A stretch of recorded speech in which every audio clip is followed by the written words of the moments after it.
Привет всем, пацаны. Двигаемся, блядь, со связистами делать связь.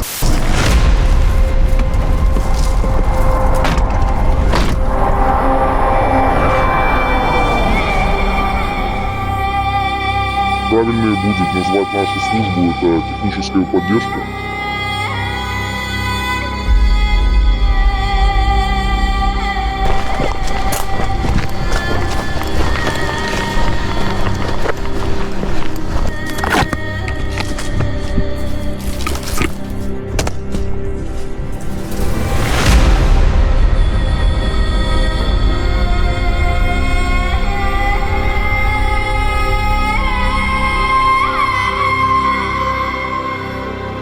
Там прилетик.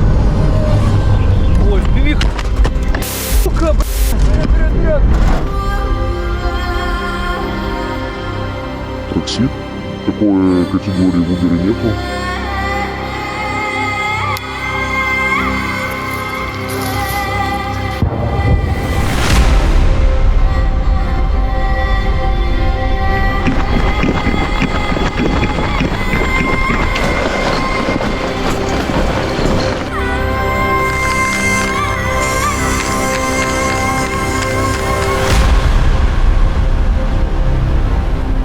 Так, а коли ти можеш відео відправити? Ну, щоб я дівчатам скидав, як я крутий.